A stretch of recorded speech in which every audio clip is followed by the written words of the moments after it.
Good evening, ladies and gentlemen. Let me warmly welcome all of you for the Experience Sharing Forum organized by the Sri Lanka Institute of Marketing, the first of this nature for year 2022, to discuss about a very contemporary topic, the marketer's role in rejuvenating the economic standstill. Ladies and gentlemen, the Experience Sharing Forum organized by the Sri Lanka Institute of Marketing is done to educate, enlighten the marketing fraternity on contemporary issues and also to provide them insights and give them the required inspiration to perform their dynamic role in driving the economy towards prosperity. So ladies and gentlemen, let me welcome all of you for this experience sharing session. And to welcome the gathering, let me invite the 44th President of Sri Lanka Institute of Marketing, Mr. Nuwan Gamage. Mr. Gamage, over to you.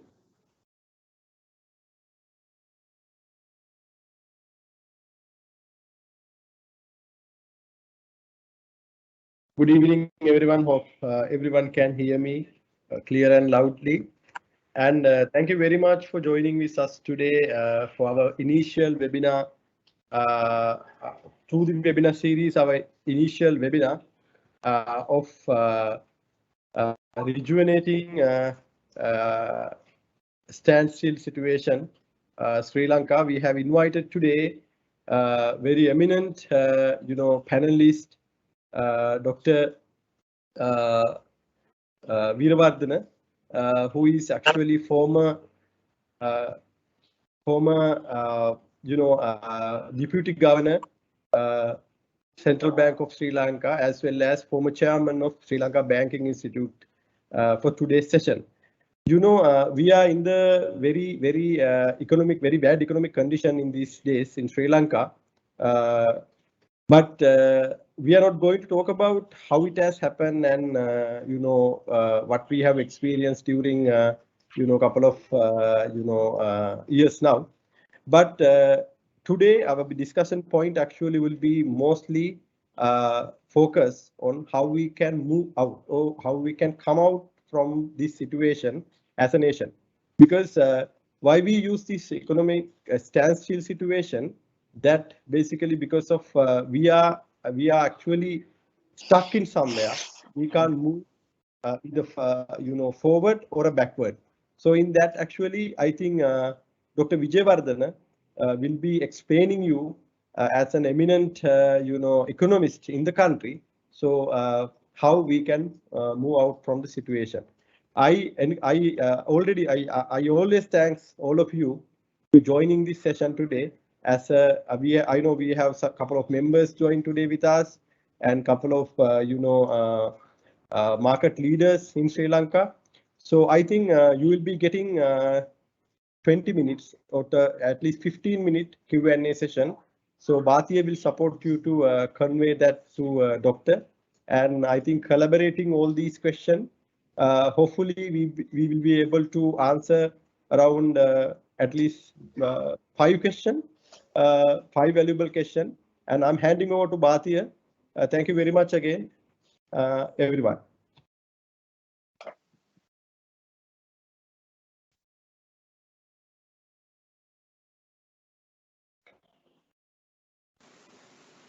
Thank you.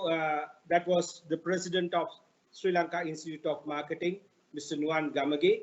So ladies and gentlemen, we are here to discuss about a very important topic.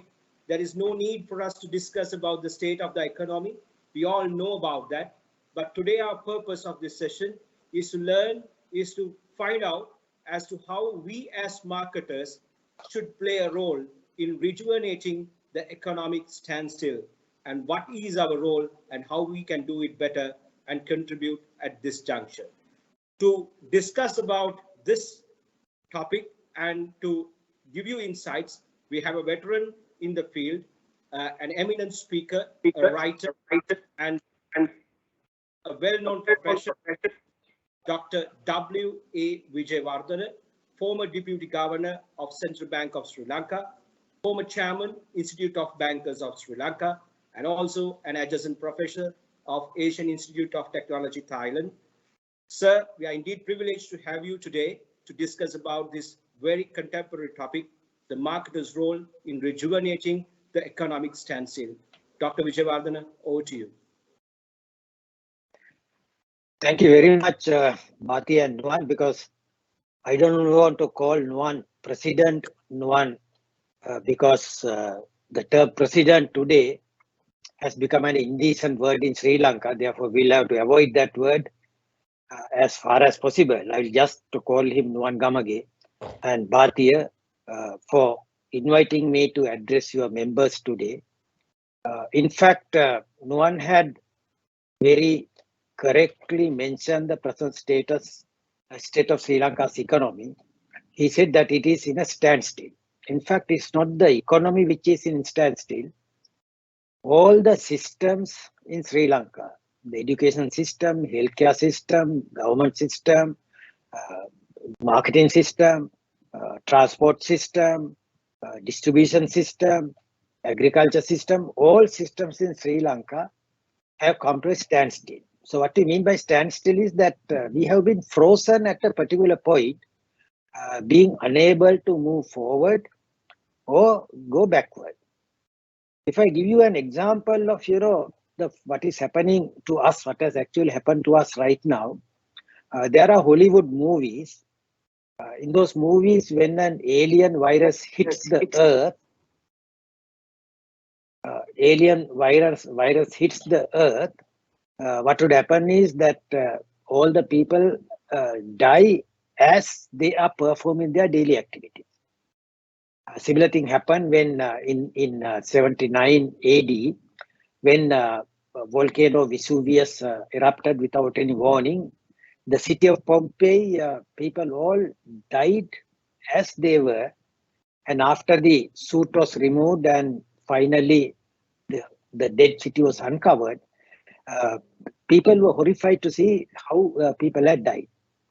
A similar situation has come to Sri Lanka also. No system goes forward. Now, many people are thinking of a letter that should come to Sri Lanka, and you can see, when we have come to a standstill, no letter would come to Sri Lanka. And therefore, we cannot expect that letter, even however much we decide. So our systems have come to a standstill.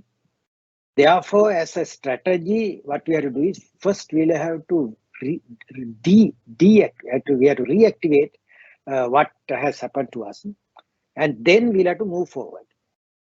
The reactivation process and the moving forward process will have to take place immediately, because the longer that it would be, what would happen to us is that all of us will not be able, we lose a very valuable opportunity to take us out of this present crisis.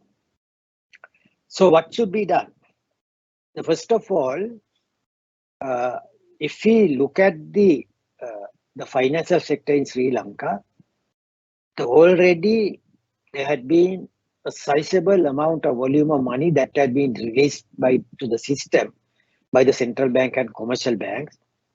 And during the last 29-month period, beginning from January 2020, the total amount of money that had been released to the system as new money had been around 4.3 trillion Sri Lanka rupees, which was actually a 43% increase over the stock that we had prior to that. As a result of this high increase in money supply, what we experience today is that we have a huge increase in the aggregate demand by people because they have money in their hand, and there is no aggregate supply. And what has happened is that it has actually caused the inflation to set in the economy. Already, as at the end of June, the Colombo Consumer Price Index, even though that index is an underreported index, it had reported an annual increase in the price level by 55%, with the food inflation of about 80%. Now, this particular index is underreported because it has a very small share for the food category, amounting to only 28%. But all of us know now in Sri Lanka, the percentage of income that a common man would spend on his food items is much more than that. And we have the National Consumer Price Index, which has share of about 45% for the food item. And the data relating to the national price index, national consumer price index, would be released in the third week of July. Since we have a very high share for food items there, and the food inflation is around 80% and above, the average inflation rate according to the national consumer price index would be around 70% by the end of June. This is a very serious situation, because once the prices go up at that level, Sri Lanka's cost of living will go up, the cost of production will go up, wages would go up, and as a result, we would lose competitiveness in our production. And when we lose competitiveness, we lose all our export opportunities. So it's a situation which has a very far-reaching consequences for the Sri Lankan economy. Then on the other side of the increase in the money supply is that when people have money in their hand, they use that money to buy goods and services. That unfortunately for us today, imports have been crunched in Sri Lanka. But prior to the crunching of imports, starting from January 2020 till about say May 2021, there had been a massive increase in the import bill of Sri Lanka. As a result, the country had to spend lots of the foreign exchange reserves which it had accumulated in the past. For example, when the present government came to power in November 2019, the total amount of foreign exchange reserves in Sri Lanka amounted to $7.6 billion US. It actually got depleted over time, and by March 2022, it fell to a level of about $50 million US. And today, the situation is very pathetic. It is not only zero, it's actually negative now, because the foreign exchange reserves are negative to the extent of about $4 billion US, mainly because the central bank had borrowed heavily in order to fill the foreign exchange reserves in the country. So as a result, its borrowings to the rest of the world have been much more than the gross assets it is holding. This is why the net foreign asset position has become negative. In other words, we have to first fill the negative position and bring to a zero level before we think of building up the foreign resources in the country. So that's a very challenging task for the policy authorities in Sri Lanka. Because of the loss of foreign reserves, what actually happened was Sri Lanka was not able to maintain an import program, since we are dependent on imports for medicines, fuel, cooking gas, food items, raw materials for industries. All these consumers and industries could not procure whatever they wanted because of the lack of dollars in the banking system. But when the dollars are not in the formal system, what happens is, we always know that it would lead to a very lucrative and thriving black market. This is what happened to Sri Lanka rupee as well. There had been a thriving dollar market outside the formal banking system. And in that market, dollars were traded at a premium of about 40 to 50 rupees over the official exchange rate. So what happens is that because of the lack of dollars, we have actually all the systems in the country have come to a standstill. Because without fuel, I think for the first time we had now realized the importance of this particular item for our life, industry, economy, and so forth. Without fuel, nothing can happen in Sri Lanka. No agriculture can be conducted, no transportation can be conducted, no delivery can be conducted, no energy can be produced. So all these problems that we are facing today is mainly due to the lack of dollars. Now, how do we earn dollars? Because we have to earn dollars on a priority basis. The government has tried to get the International Monetary Fund to provide a bailout package for Sri Lanka. And that bailout package, according to information that has been released by the Ministry of Finance, consists of two parts. Part one is that Sri Lanka can borrow from the International Monetary Fund under its new scheme called Rapid Financing Instrument, under which the borrowing country can borrow up to 100% of its quota with the International Monetary Fund. Sri Lanka's quota is 800 million US dollars. So we will be able to borrow in a single shot 800 million US dollars if the IMF approves of this particular loan facility. The other facility is that Sri Lanka can ask for an extended fund facility which would aim at restructuring and reforming Sri Lanka's economy to enable it to avoid this kind of catastrophe in the future. There, according to the levels of borrowing that we can have, we would be able to borrow about 3.2 billion US dollars.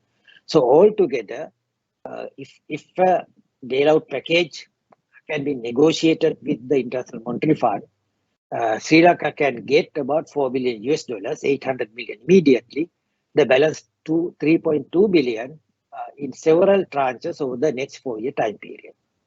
Now, this is actually a peanut compared to the total funding requirements of the country.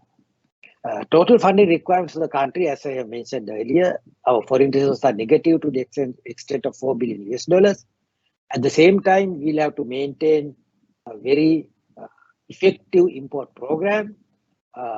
Since Sri Lanka is now going to restructure its foreign debt, there is no any more foreign debt repayment liability falling on Sri Lanka, but the normal foreign exchange requirements during the next, say, 6 months time period till about December this year would be about 8 to 10 billion US dollars. Now, IMF will give us 800 million. Given the amount of the small sum that we will be getting from the IMF, there is still a balance that has to be financed, amount to about 9 to 10 billion US dollars. It's a huge sum of money, and as a result, we will have to have a proper economic plan to acquire dollars as quickly as possible by Sri Lanka. So one way to do that is to increase our exports immediately. But of course, given the capacity in our industry, it cannot be increased overnight. But within the next 2 to 3 year time period, we'll be able to increase it. Then there is the possibility of increasing the services income. What I mean by services is the ICT. The main service that we have today is the Information and Communication Technology Services, ICT, which can be developed to a very high level immediately, tourism services, healthcare services, education services, and transportation services. All these can be developed quickly, fairly quickly, without a massive requirement of foreign exchange to install the capital requirements of all these services. So this is what we have to do. For that purpose, the marketers have a very important role to play. That important role is that everybody knows that marketing involves selling a product or service to somebody.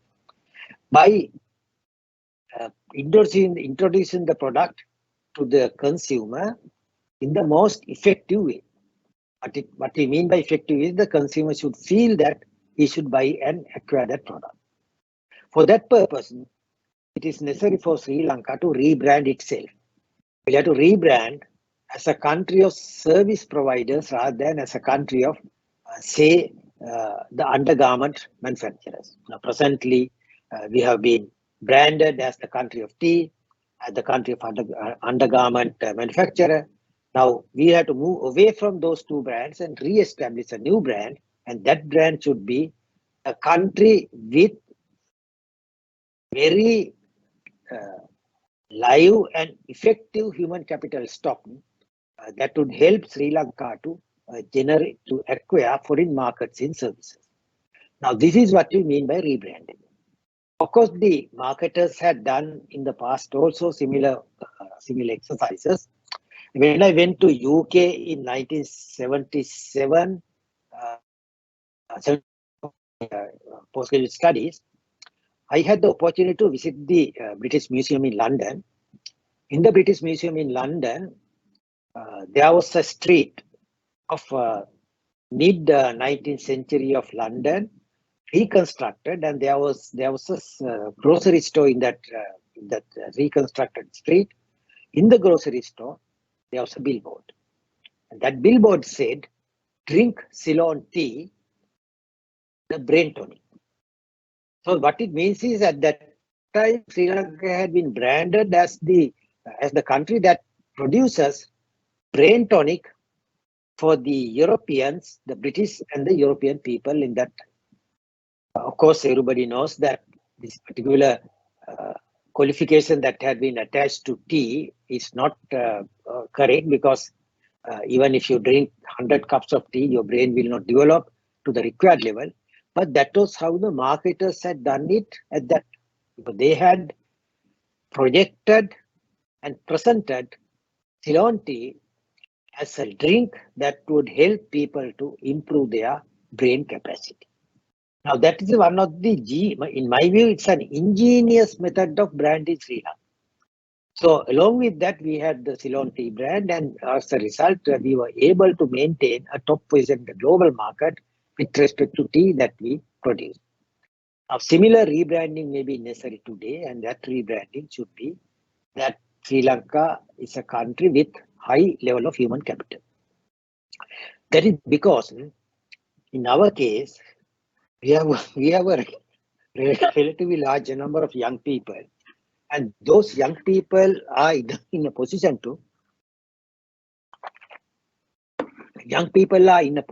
to create new things today.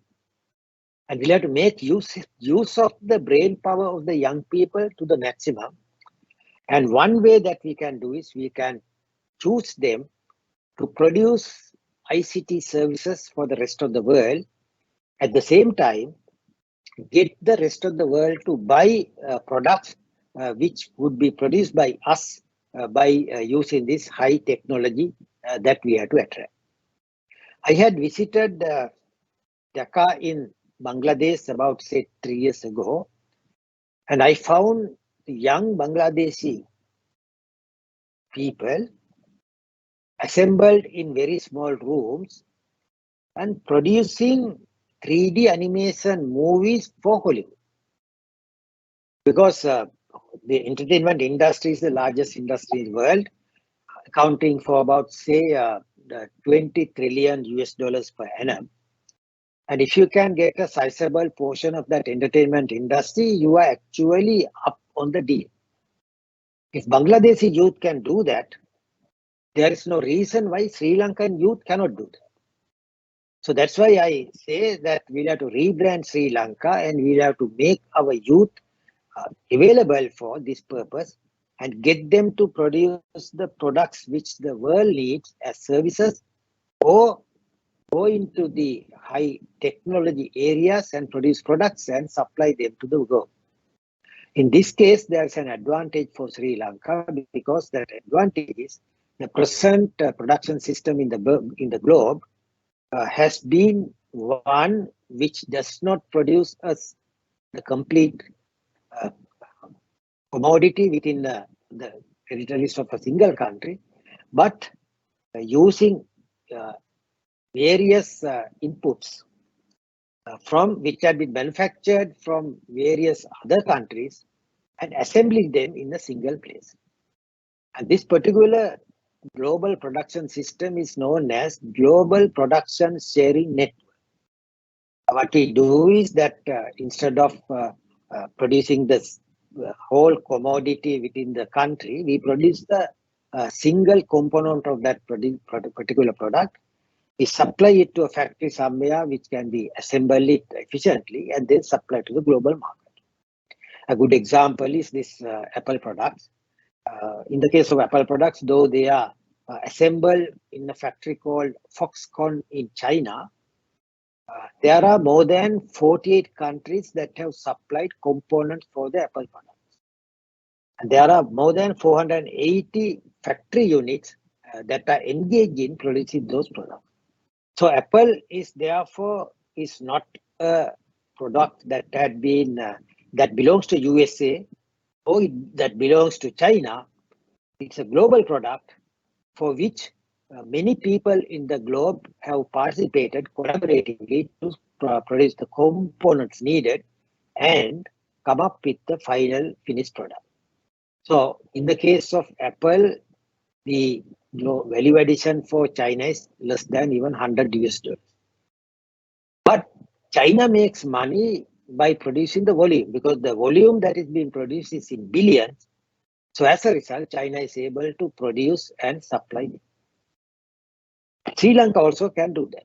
In the case of Sri Lanka, we already have two firms which are engaged in this type of global production sharing network. One is the mass fabric factory at Pulhiriya, where the factory produces the canvas part of the Nike shoes and supplies the canvas part to a factory in Vietnam, which will have to put the sole to the canvas part and produce a final Nike shoe for us. So whoever is actually wearing a Nike shoes here in our audience today should realize that the canvas part of the Nike shoe comes from Sri Lanka. Then we have another similar global production sharing network participation.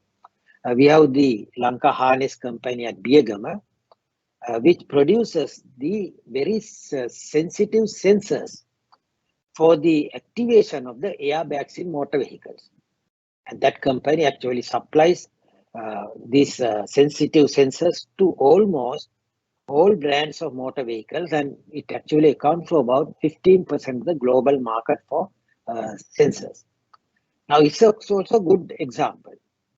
So what we have to do right now is to, instead of restricting our opportunity of joining this global production sharing network to two firms, we have to have thousands of firms, thousands of startups, thousands of young people engaged in those startups, producing new single components, or maybe one or two components for the rest of the world. And that is actually a function of the marketing people. Marketing people will have to come forward, brand Sri Lanka as a country that would be able to produce these components for the rest of the world. And by improving the services sector in Sri Lanka, we must be able to acquire and earn the dollars that we need over a reasonable medium term. In fact, we cannot do it immediately. Immediately, we have to be supported by IMF and various other countries that are willing to give us loans. But medium to long run, which would expand from, say, 4 years to 10 years, we must be able to expand our production base, concentrating on the production of services for the rest of the world based on the new technology, and we'll have to go for that kind of a production system. And that is how we should brand ourselves and project ourselves to the rest of the world, is the work that the marketing people have to do.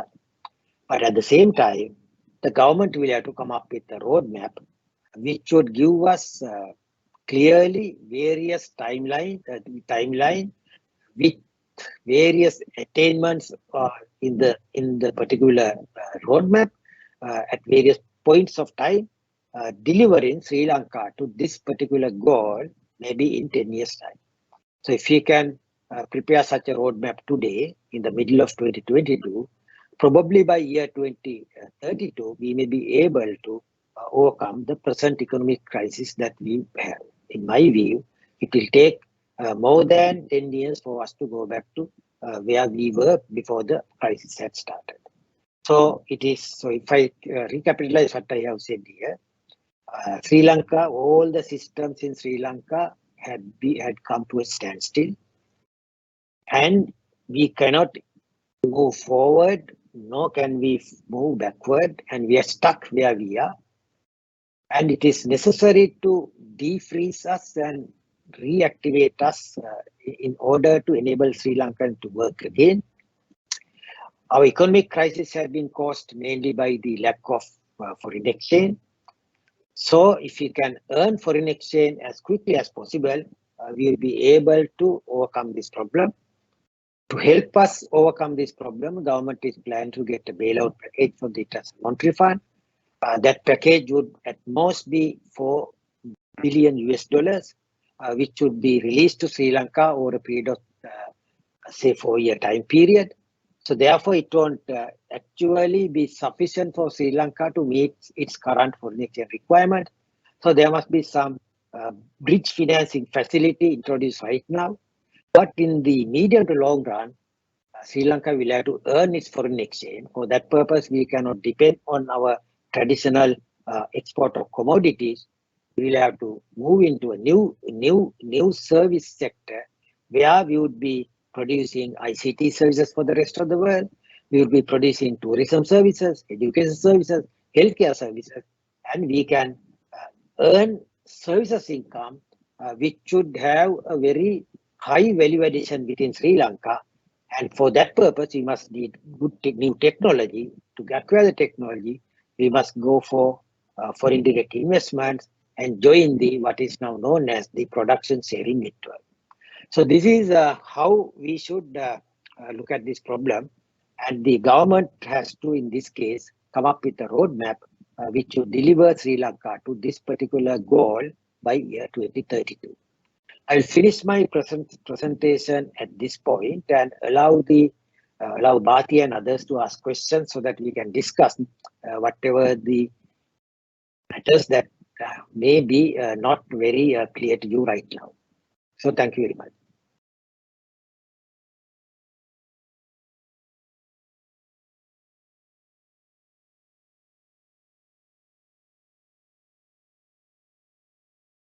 Thank you, Dr. Wijewardena, for that very insightful presentation.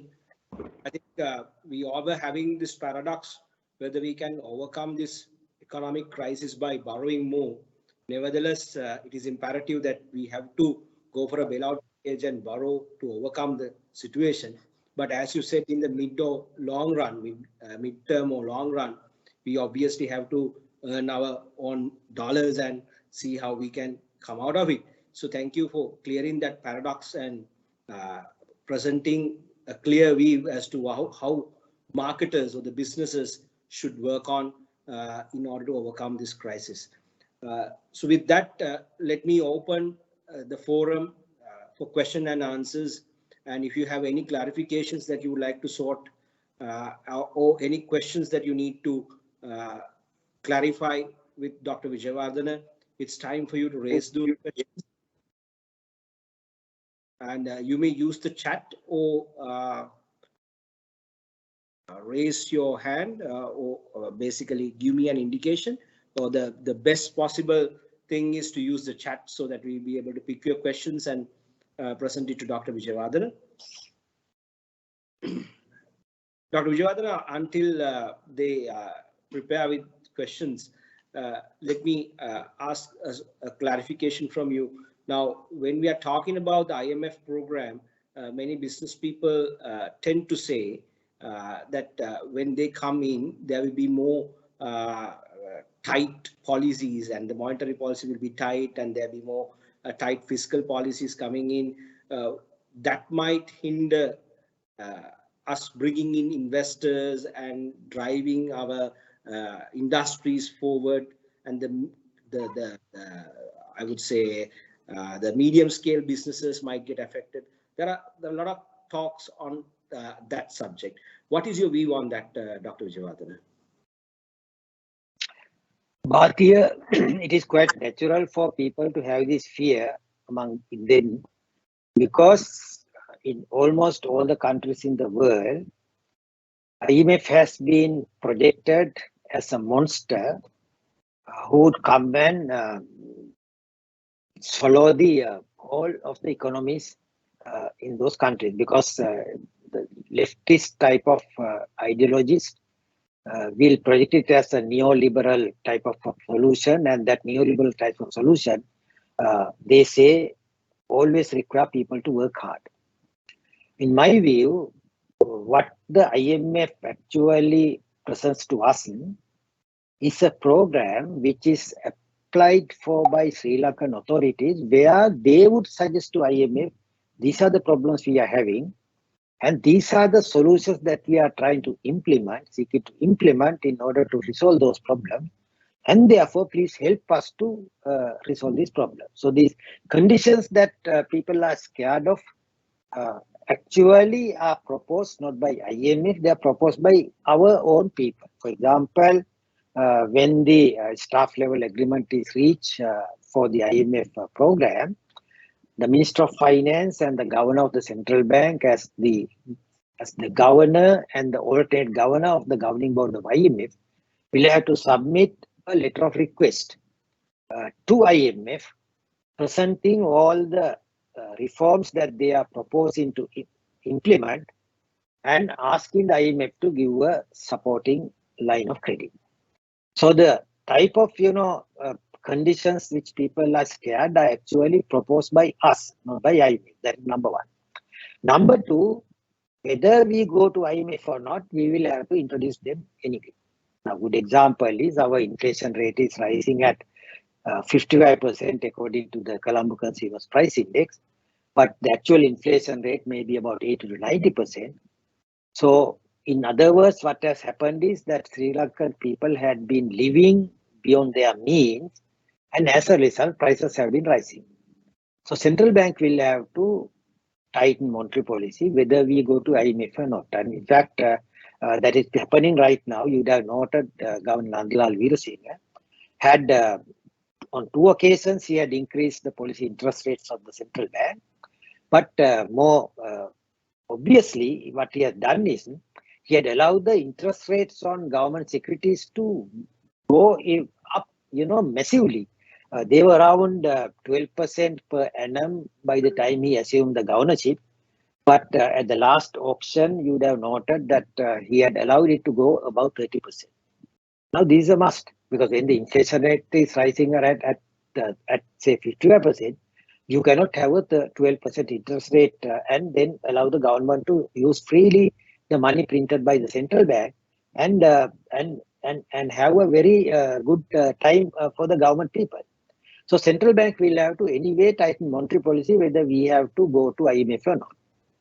Then with respect to the fiscal policy, the budgetary policy, again the Minister of Finance will have to tighten his budgetary policy, whether we go to IMF or not. Because main reason is, I think mentioned about this in an earlier seminar also. Even many people think that our government, the treasury has full of money. No, our treasury is not only empty; it is overdrawn. It is overdrawn because the government had not got the sufficient amount of inflows into the treasury, but the expenditure had been very high, and as a result, the money that is credited in the treasury in terms of the constitution is called the consolidated fund, and in the consolidated fund that has been overdrawn. It's overdrawn to the extent of say 1 trillion Sri Lanka rupees as at the end of 2021. We don't have the later data. The later data will be released, sometime at the end of this year. But during the first 6 months time period, given the fact that central bank and commercial bank had funded the government massively, we have to expect that it had been overdrawn at least by 1.2 trillion Sri Lanka rupees. On top of that, the government is running an overdraft facility with the 2 state banks amounting to 798 billion. Another borrowing from the central bank in the form of an overdraft, which we call the provisional advances, amounted to 150 billion. Another, in all the government accounts, they have been overdrawn to the extent of some 82 billion. So altogether, Minister of Finance has been overdrawn to the extent of 2 trillion Sri Lanka rupees. Now, given these circumstances, the Minister of Finance cannot have a very luxurious life. He will have to cut down the expenditure. He will have to increase the revenue. He will have to bring the budget deficit to a tolerable level. So whether we go to IMF or not, that is not an option. So, all these things that I have presented here, they are the things that Sri Lanka should do, whether Sri Lanka gets an IMF package or not. But if you get an IMF package and do that, the advantage is Sri Lanka will be noticed by other countries, and you will be able to get funding lines from other countries, because we have a master over us who disciplines Sri Lanka. And the people will, other countries and other investors will in fact look at it positively rather than negatively.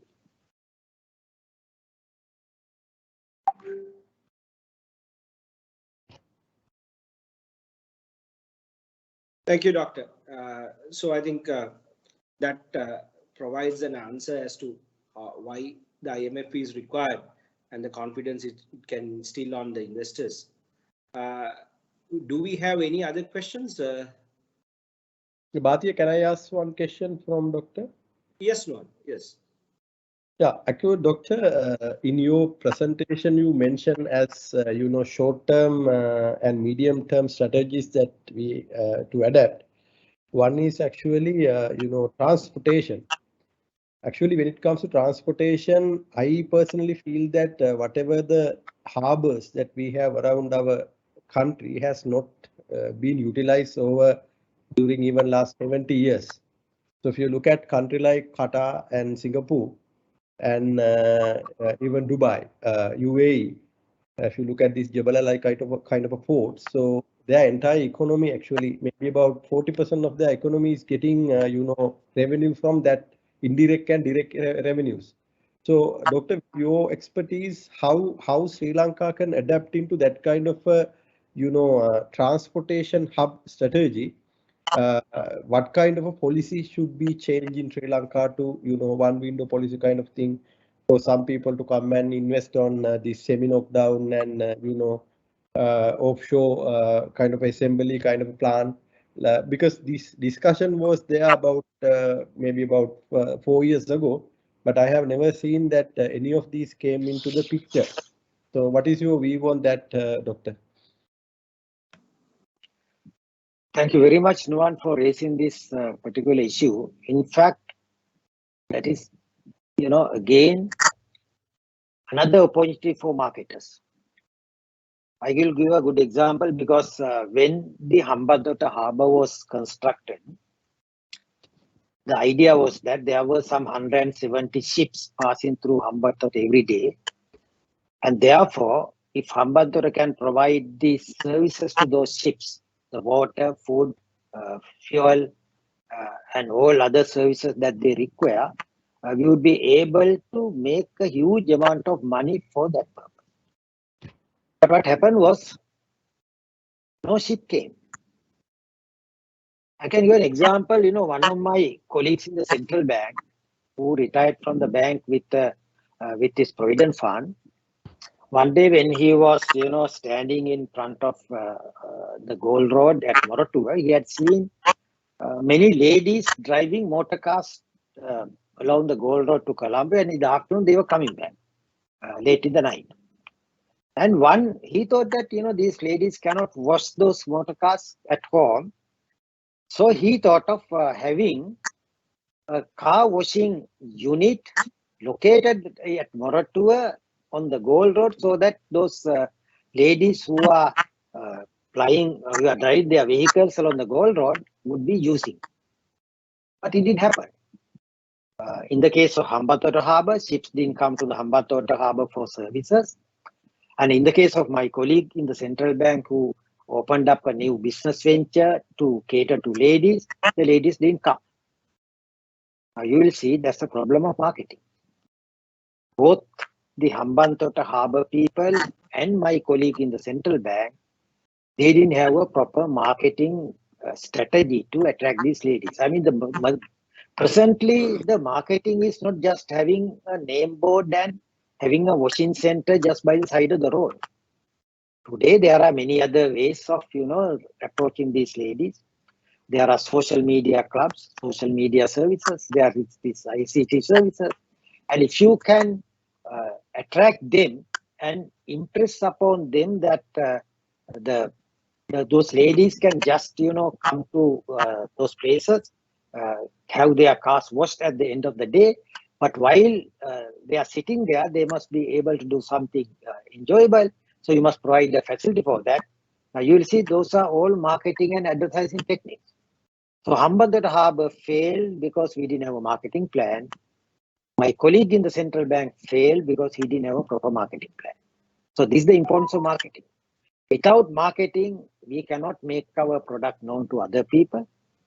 Even if the product is a good or quality product, if there is no any way of our conveying that particular specification set to the would-be consumers, it will not be a success. And one, it is actually one of the good things that you have suggested. We have the Hambantota Harbour, we have the Colombo Harbour. We actually expanded the Colombo Harbour now, and we can use it as one of these transportation hub units. But before that, one, get Slim to come up with a marketing plan and give that marketing plan to the Port Authority, and they will love to do it, because in my view, Hambantota Harbour failed because we didn't have a proper marketing plan for that.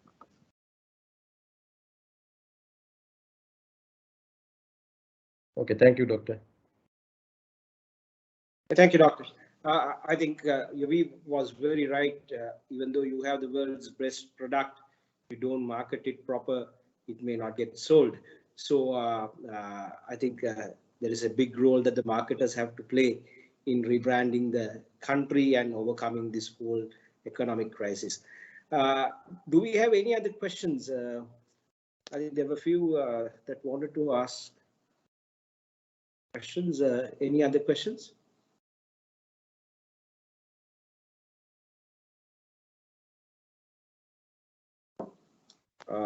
Even you can raise your questions in the chat.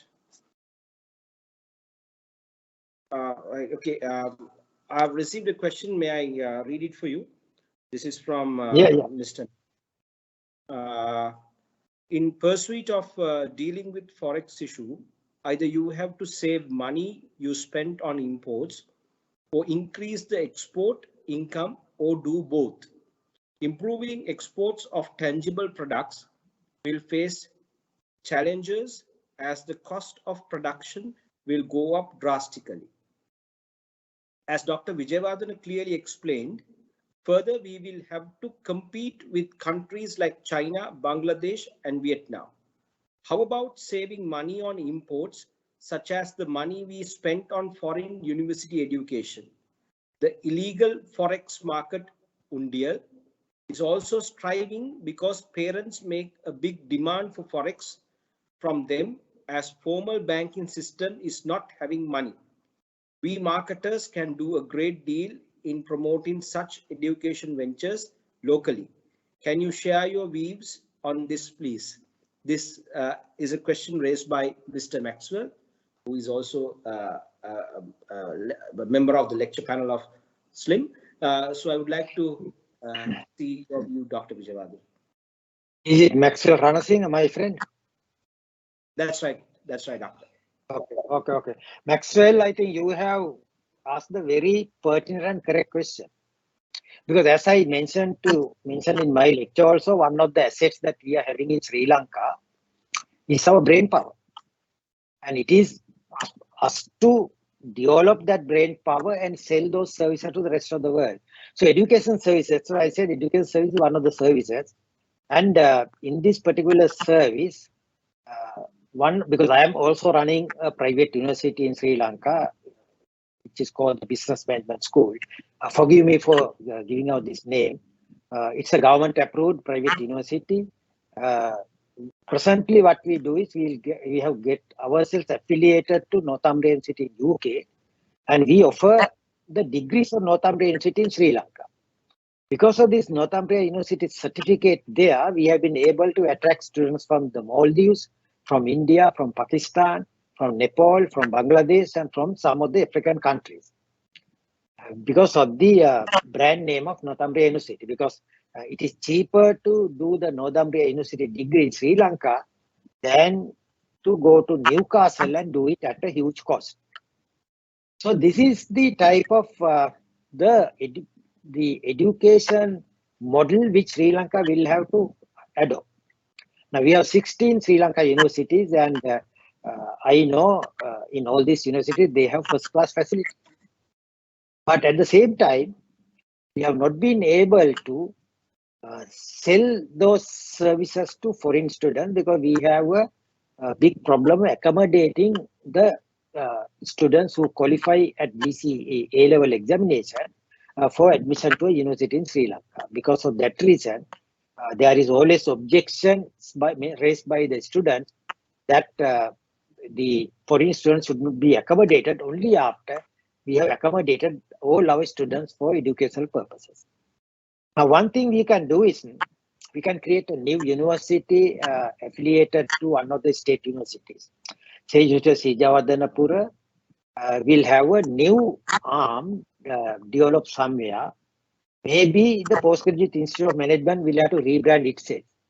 Instead of having it as a postgraduate institute, let us have it as a business school like any other university, because all the other universities have now business schools, and let us rebrand it as a business school which can offer the undergraduate programs also, and which can accommodate the foreign students to that particular thing, because that has to be actually combined with two. I mean, you'll have to combine it for a master degree. Those who are joining the undergraduate degree must be able to join the master's degree of the PIM also.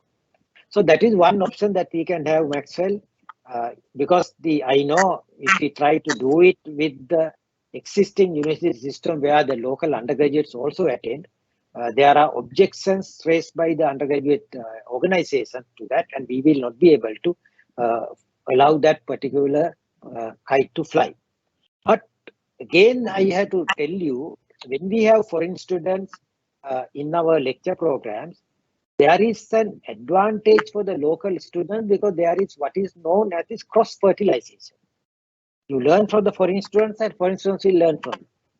And when the foreign students speak English, you also learn to speak English. So likewise, there's an advantage for the local. So if we can, again, you will see Maxwell is a marketing problem. You have to market the course among the local students. You have to start it as a test project. Accommodate, say, in the first year, about, say, 10 or 15 students. Allow those students to mix up with the local students. And then the local students will actually benefit from that. And once the project becomes successful, you may be able to extend to other places. That is about the foreign universities. So there are more than 72 private sector higher education institutions in Sri Lanka, like BMS.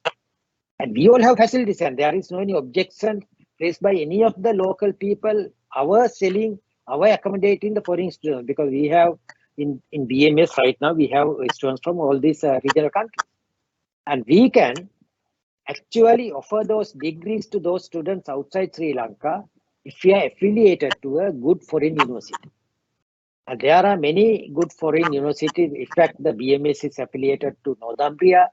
It is affiliated to Deakin University in Australia, Wollongong University in Australia, Tasmania University in Australia.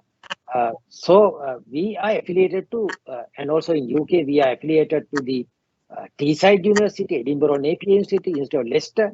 So likewise, because of the quality and the standards maintained by our parent university, there is no any problem for us to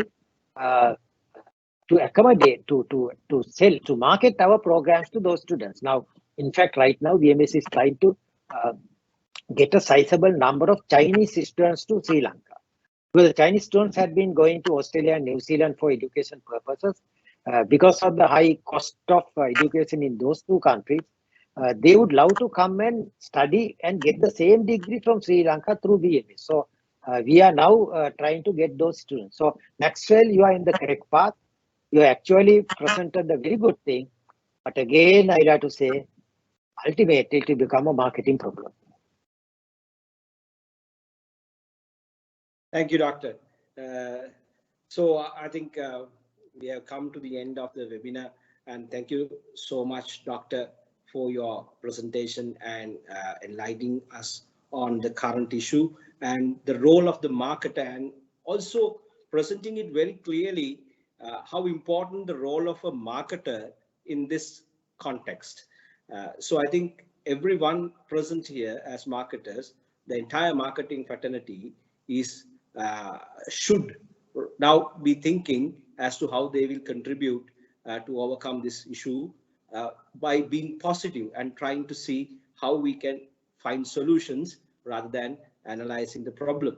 So I think you have given a very good guidance to the entire marketing fraternity as to what their role should be in this current context.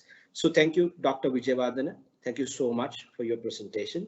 And ladies and gentlemen, let me thank each and every one of you who are present today for this program and for making this experience sharing session a success. And also a big thank you to the President, Council and the Executive Committee of Sri Lanka Institute of Marketing, also the CEO and staff of SLIM for organizing this event and supporting this event. In fact, the Experience Sharing Forum is organized by the SLIM membership team, and I'm sure they will continue to organize forums of this nature and will do their role in supporting our economy to rejuvenate Sri Lanka and come out of this economic standstill. So wishing you good luck, and with the hope that we'll be able to have a better Sri Lanka tomorrow. Let me wind up the program, thanking each and every one of you for joining for this Experience Sharing Forum.